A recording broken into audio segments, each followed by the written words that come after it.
Paramashivoham Om Nithyananda Paramashivoham Om Nithyananda Paramashivoham Om Nithyananda Paramashivoham Om Nithyananda Paramashivoham Om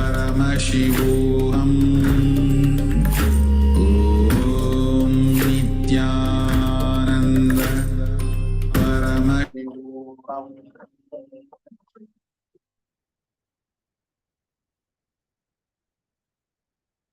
Yes. Now, all of you, please go ahead and share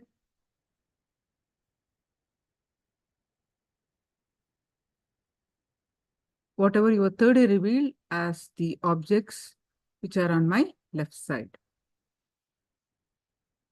to manifest the power of distant vision.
Anyone else?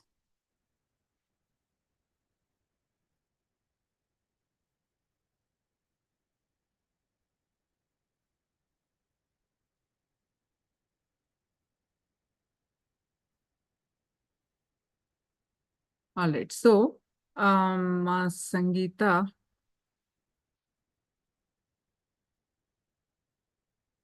red thread, bead. A bead is there, knife is not there, fruit is there, fruit is there, okay? Knife is not there, beads are there. Yeah, surely. Then water is there. You're guessing, I don't know what you're doing. Good manifestation, Sangeeta. Rudraksha, yes, perfect. Good manifestation. Ring the bell. See, it's little, Nana, it little bit away, it is there. So, it's good. Mala and pen. Pen is not there, ma. Pen is on my right side, not on the left side. Mala is there. Christina. First it was fruit, then it was metal. Yes, fruit is there. Metal is also there. Metal means a glass metal, I just showed you. Yeah.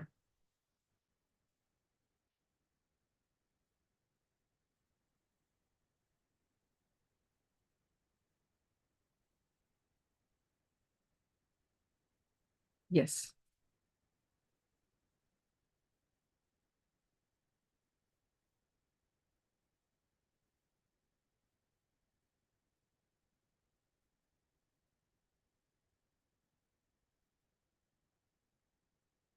Now we are going to learn about experiencing all dimension of Paramashivoham.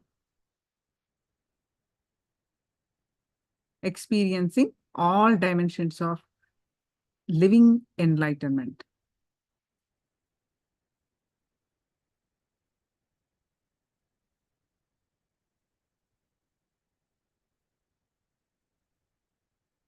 Welcome you all with my love and respects. This whole program, this 3-month program, Life Bliss Engineering, I have designed to reproduce all components of living enlightenment in you.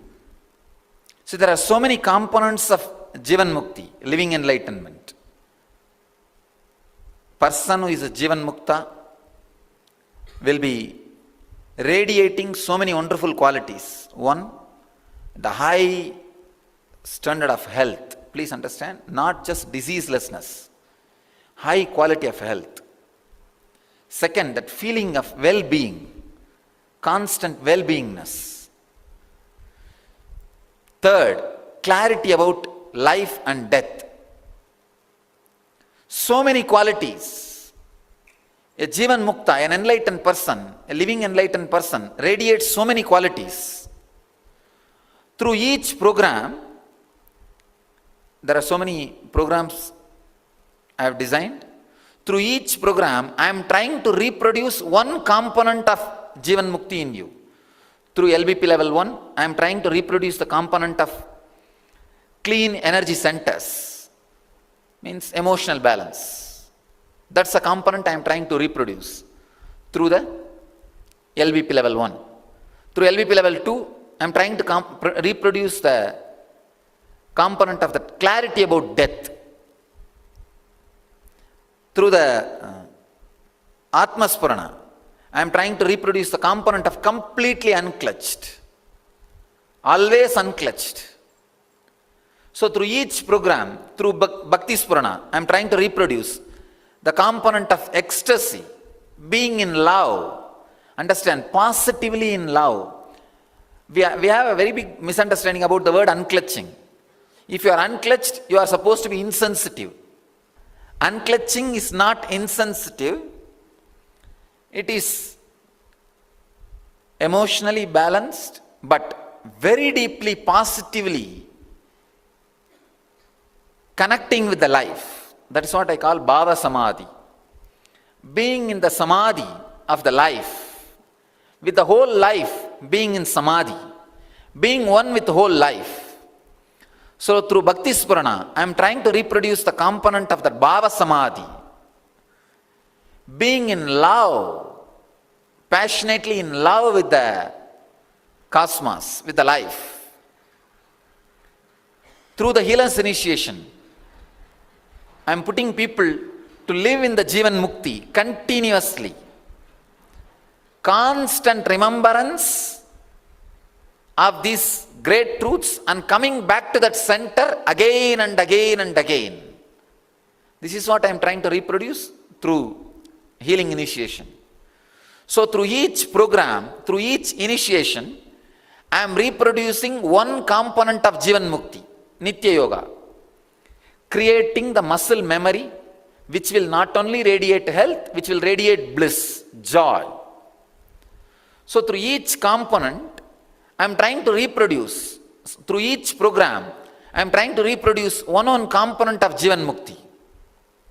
Now, in these 3 months,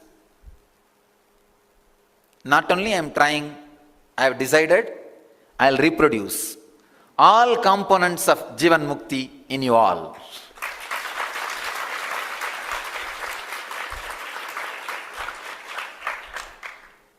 When I say, I really mean it. So, I'll do the job. This whole program is designed to reproduce all components of Jivan Mukti in you. All components of living enlightenment in you. The health, there are different levels. Different components of Jivan Mukti. The ability to handle life, the ability to see through the difficult problems. Jivan Mukta Sarira means anything swallowed should be digested and should become part of your body. Jivan Mukta mind means anything seen, you should be able to swallow, digest it, crush it and clear it. It should become wisdom.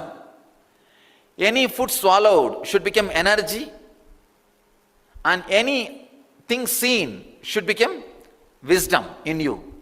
That is what I call Jivan Mukta Sarira, the body of enlightened and the mind of an enlightened. So different components of enlightenment I am trying to reproduce through each one-on program. Through this 3 months program, through this LBE, I am reproducing all components of Jivan Mukti in you. So all I need from you, be relaxed, sit back and enjoy the flight. Nothing else. Just sit back and enjoy the flight, nothing else. When I say sit back, come down to your body. Come down to your body. You don't need anything else except just live in your body for next 3 months. That's enough. Live in your body. Be physical. This is the first thing I wanted to share with you, so that you will remember. Even if you have forgotten everything else, you will remember this one word. First thing Swamiji told me, be physical. Just be physical. Be with the body. You are here means you are here. That's all. You are nothing more than your body. Please be very clear. This is the first lesson I am teaching you. Do not think you are mind, you are soul, you are cosmic soul, you are Brahma, you are Parabrahma, you are Atma, you are Brahman. Relax. You are the body which you are carrying. Start with that. Maybe your experiences will start growing, expanding. When you start working on these truths, when your experience expands, that time realize you are Atman, you are soul, not before that. Please do not carry assumed theories. Your assumed theory stops me working with you. It just stops me working with you. If you have assumed theories, you are Atman, you are God, you are this, you are that. See, if you think you are a man, you are an illusion. If you think you are God, you are in the same level of illusion. If you don't have any thinking about you, you are in a right space. You are Jivan Mukta. You are living enlightened. You are living enlightenment. So I am telling you, you thinking you as a man or you thinking you as God, both are delusions in different angle. So do not think you are God. Relax. Do not think you are man. Same way, relax. As on now, you know only one thing. You are body. Just let us start from here. Let us start from where we are really standing. Let us know starting point, beginning point, so that we can start the work. So as on now, all you know is your body. Stop with that. Be physical. Be physical. Continuously try to inhale and exhale through all the 21 points. See, that 5 this hand, 5 this hand, 5 this side 20. And the top, Sahasrara. Through this 21 point, constantly inhale and exhale. Inhale and exhale through these 21 points means continuously be physical.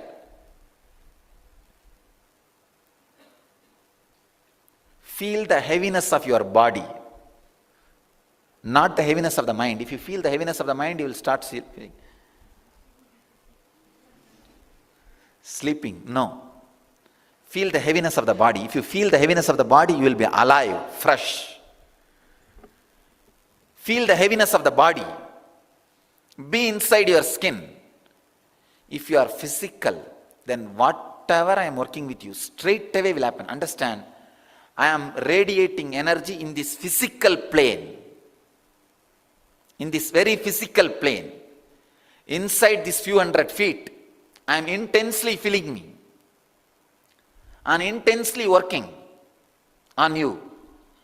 Just raising your consciousness and purifying you. All you need is just be physically here, available. Nothing else is required. Just be physically here. See, So many things will be happening during this program. A lot of technical knowledge will be added to you. Techniques will be added to you. The energy darshan, continuous energy support. So many things will be happening in you. All these things will start working on you only if you are physical. Just be physical. Forget about all other ideas. If you have been fed with the idea that you are soul, you are God, you are light, you are powerful, effulgent energy, it's all poison. Relax. Drop from all those ideas. Just be body, be a normal person, be physical. Be physical, the process can start. The process can start. If you are physical, just one word is enough for me to raise you. If you are mental, with all different words, when I say let your consciousness raise, you will start imagining. As if like a flight, you are raising. Some idea, yes, I am raising. I think I am raising. Understand, if you are physical, you don't even need to visualize the words which I am uttering. Straight away they will start expressing themselves in you. Straight away they will express themselves in you. You do not need any visualization, this, that, nothing is needed.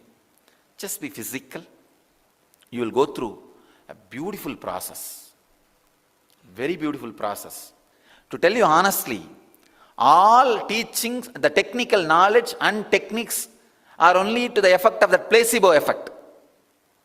The process directly which master does, the energy, the initiation, that only actually works. See, straight away I cannot tell you, just sit, I'll do the job. It looks arrogant. The technical knowledge and technique is the inevitable suffering which you need, without which you will not feel comfortable. The things are happening with you.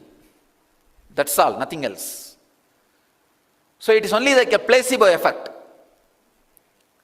So if I use a little technical knowledge and technique, you will know, oh yes, I think he really knows what he is talking.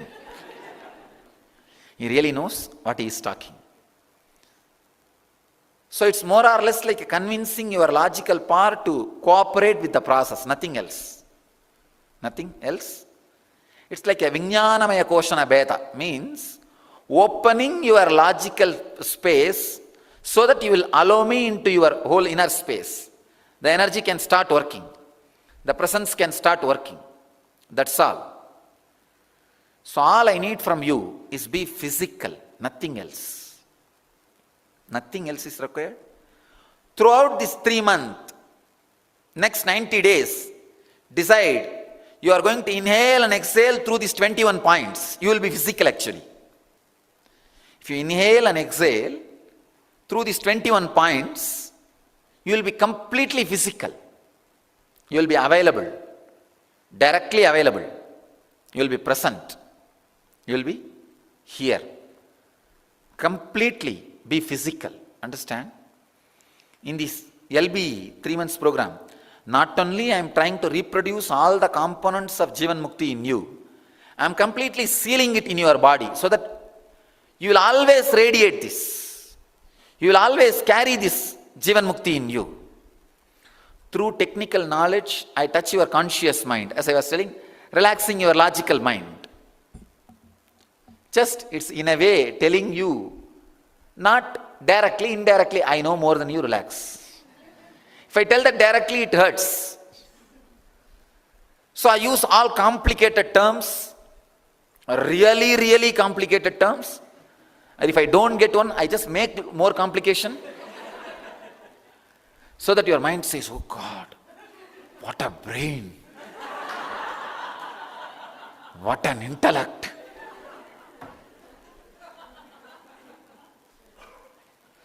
So you can relax.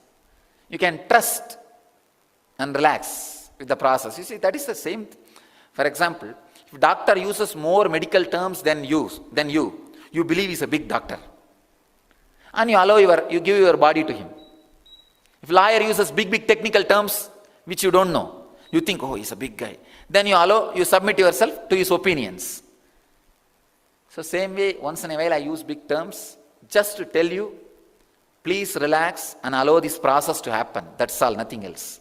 Otherwise, the technical knowledge and the technique are only initial level work. The technical knowledge works on your conscious mind. Techniques work on your unconscious mind. Means little deeper than conscious mind. Like the mind which you carry during the deep sleep, during the dream state. Usually whatever junk you swallow during the waking state, that only comes in the dream state. So the little deeper layer, that will be cleansed by the technique. Apart from the third important thing, initiation, the energy, that changes your very brain. Please understand, I am not saying mind, brain. Your brain develops subtle grooves to hold and radiate the enlightenment energy. So the very brain transforms, not just mind. If it is just psychological, it will leave you. After 2-3 years, it will fade. What I am doing is not just psychological, creating physiological changes. Mutation of the very body. Mutation of very body. So, this initiation, actually, I did 2 scientific study. Now we want to do complete further studies. Just by the initiation, what all the changes happens in physical brain. I am not talking about mind. The brain develops subtle grooves. The subtle system to hold and radiate this energy. Through this 3 months, I am working on your very body, on your very physical body, working on your muscle memory, working on your physical brain, not just the mind. See, working on mind does not need actually my physical presence. YouTube is enough. If you want just psychological experience, YouTube is enough. 600 discourses are there. I tell you honestly, these 3 months, whatever you are going to hear from me, everything is already put in YouTube. You don't need to be here physically at all. Just have your computer and YouTube discourse, that's enough. To create the psychological effect, YouTube is enough. But here, I am not creating just psychological effect. I am creating physiological effect. So that when you go back, you will radiate me. You will radiate this whole thing physically. Physically you will radiate. So understand, if it is just psychological effect, there can be some conflict, this, that, so many things. But when it becomes body, your muscle memory, bio-memory, you just radiate. So please understand, whole next 90 days, inhale and exhale through all these 21 points, not just through the nose, through these 21 points, just 2-3 days you will be habituated. You will see very clearly, you are really inhaling and exhaling through these 21 points. Crown, 1, 5, 6, 5, 11, 5, 16, 21. That's all. Inhale and exhale through these 21 points. Whether you are walking, sitting, talking, dancing, all the time. Remember, inhale and exhale through these 21 points. That's all. Inhaling and exhaling through these 21 points. Make this as a basic way of breathing. Basic way of breathing. You will see whatever I am talking, whatever I am saying, when I say be physical, you will really live it. You will be really physical. And the process can be intense. The process can be so beautiful. Please understand, it is from bliss to bliss to bliss to bliss. So no pain, no suffering. If you think you are going through some low mood, you are responsible. Process is not responsible. Be very clear. The problem is the moment you make it sacred, you will never come out of it.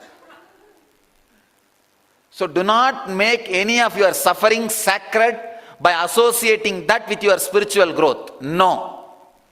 All suffering is suffering. All suffering is suffering. Understand? It is no way connected to spirituality. Spirituality is from bliss to bliss to bliss to bliss. Over. So anything else comes in between. Be very clear, it is simple stupidity. All you need is little intelligence. Over. Nothing else. Do not associate your stupidity and depression with spirituality, and do not give sanctity to your stupidity. And that is the first thing. See, when you give sanctity to your stupidity, it can never be cleared. I have seen people giving sanctity to their stupidity, saying, no, I am going through some Kundalini process. That is why I am in low mood.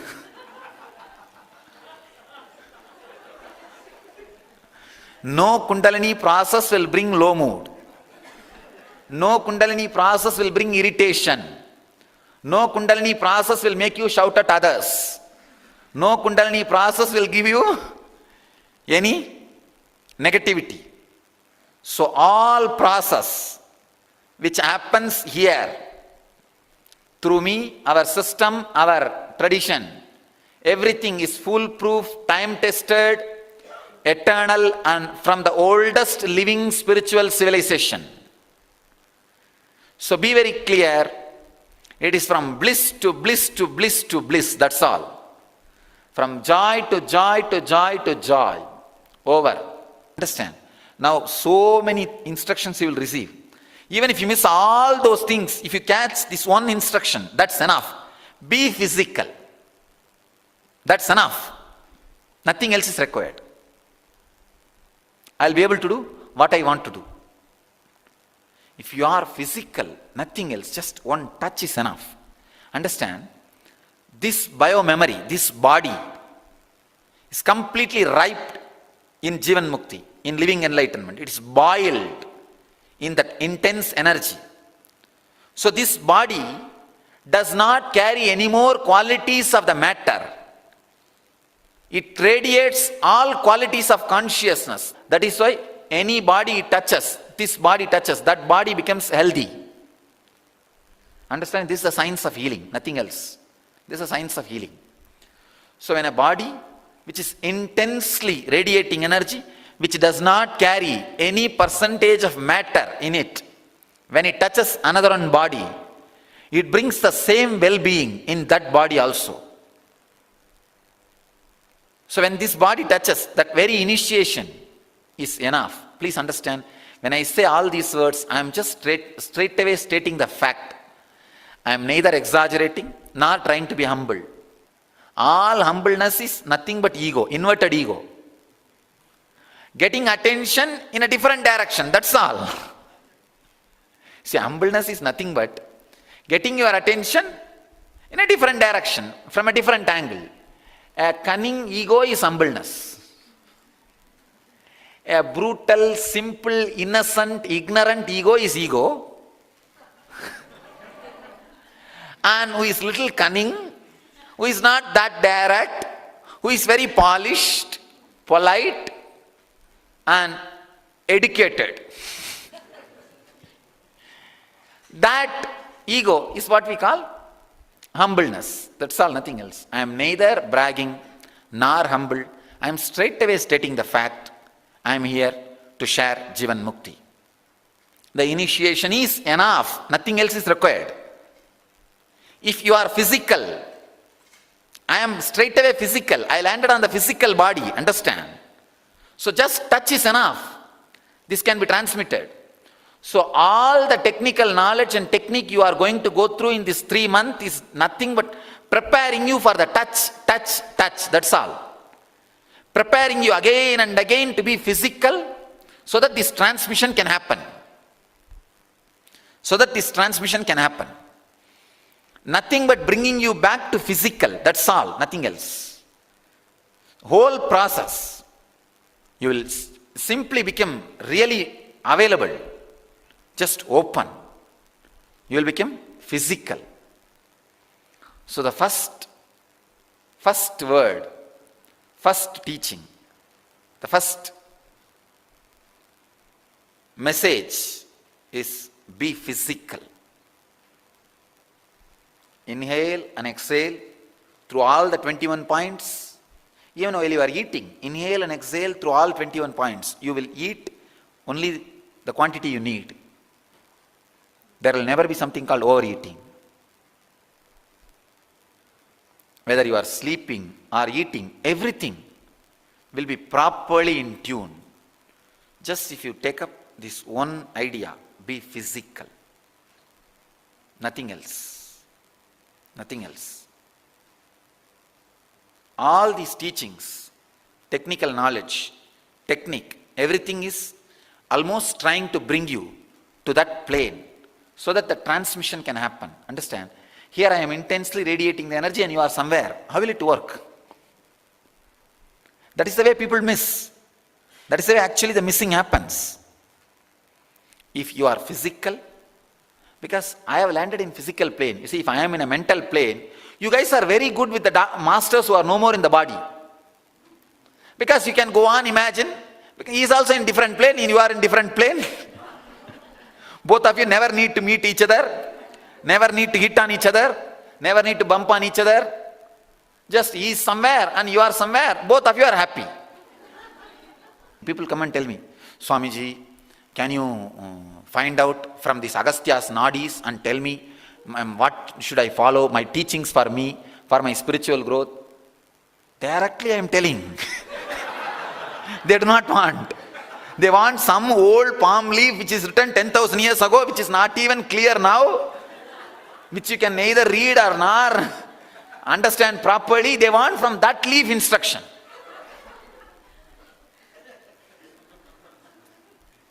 They say, we want to meditate on Mahavatar Baba so that he will come and appear and give instruction. Physically, I am sitting and giving you instruction. These guys are not following. They want somebody in some different plane to come down and give instruction. First of all, what will you guys understand? Understand? All transmission, all explosion, all experience can start only from physical plane. So decide to be physical, completely centered on the body. You will be a new being. You will be new being. Be physical, you will see thousands of things happening in you. Not thousands, millions. Millions of things happening in you. The transformation in millions of ways happening in you. The whole field, this whole energy field is physically available to you. Constantly the process will be happening in you. Constantly. Not just the time you are doing yoga, meditation or anything. Constantly the process will be happening in you. Understand? Everything here is here, radiating my presence. So all you need is be physical. Be physical, you will see that really the deity will talk to you. Banyan tree will talk to you. This Shivalinga will heal you. That very water, when it showers on your body, you will see the healing happening. So be physical. You will see all the miracles. Do not be mental. Do not be imagining. Do not be visualizing. Do not be fantasizing. There is no difference between fantasy and visualization. Relax. If you think there is a difference, it's a lie. It's all one and the same. Fantasy and visualization are all one and the same. Just be physical. You will see the real process happening in you. The real process happening in you. I wanted you to carry all the different components of Jivan Mukti in you. The health, mental wellness, joy, causeless excitement, reasonless excitement, and the clarity, intelligence to know answers for all the questions, to grab, understand all the things of the cosmos. Whether it is life or death, anything comes in front of your mind, you must be able to simply see and know. Anything brought in front of you should become wisdom. Any food put inside your body should become energy. Anything brought in front of your mind should become wisdom. So components of all components of Jivan Mukti should be reproduced in you. Just be physical. You will see all components of Jivan Mukti is reproduced in you. Otherwise, I have no way I can introduce this program. Please understand, because this program every day is introduction to the program. I can say, this program is introduction to the program. I can't say that essence of this program is all this. So this is the introduction. I cannot give you the preview. Preview means important scenes, to give you the taste, spice of that show. But here, in this show, every slide is important. I can't cut few slides and show you preview. The program is so important. Every bit is so important. I cannot give you preview. So I cannot give you introduction, because the whole program itself is an introduction. Every day you will see new things are opening up, revealing, expressing itself through you. Be physical, you will see all these things disappears. Feel the weight of the body, you will never feel tired. If you feel the weight of the mind, you will feel tired. That's what makes you tired. Feel the weight of the body. Be physical. You will not be tired. I have no other words to introduce the program. The whole program is an introduction. You will see such a deep excitement and enthusiasm radiating through you. You will be just excited for no reason. Just be physical. That's all. Do not bother about age. We will bring at least 30 years back in these 3 months in you. I wanted all of you to remember, you are in an orthodox, traditional Vedic monastery. The tradition, the oldest spiritual tradition, living spiritual tradition. So enjoy every bit. Enjoy every bit. I have put so much of energy and time in chiseling every action of this monastery, this ashram. This is Enlightenment Epicenter, EEC. Enlightenment Epicenter. Just mix around. Enjoy. You will see. Not only you will learn, you will develop so much of that sacred feeling, that sanctity to whatever is existing here. Whatever exists here. I do not want to give you a heavy introduction. If I give heavy introduction, you will be lost in introduction and miss the program. I have seen many people being lost in if they see the preview of any movie, the whole movie they will look from the angle of that preview. Preview spoils you the directly enjoying the movie. I have seen many times the preview shows, they spoil. Trailers spoil the way you enjoy the whole movie. Because when you see the trailer, you will be just waiting only for those scenes. Only those things will attract your mind. And you will miss all other parts of a movie. And even if you see other parts, you will understand only from this angle. So, I do not want to give you any trailer about the program. Because you will miss the program. No. The whole program is introduction to the program. Just go through. Enjoy. Just go through. Enjoy. This time I have introduced 2nd level and 3rd level Nithya Yoga to you all. So whatever I learned from Raghupat Yogi, you guys will be learning. Really, the deeper levels of Nithya Yoga, all the chakra and energy based Nithya Yogas. The real Nithya Yoga directly works on enlightenment and very strong. So, enjoy the whole thing. Go through the whole thing. Only one lesson from this whole session. Be physical. That's all. be physical. That is the essence of this whole session, whole thing. So enjoy. I bless you all. You will all achieve Jivan Mukti. You will all radiate all components of Jivan Mukti. Let you all achieve and radiate the eternal bliss, Nithyananda. Thank you.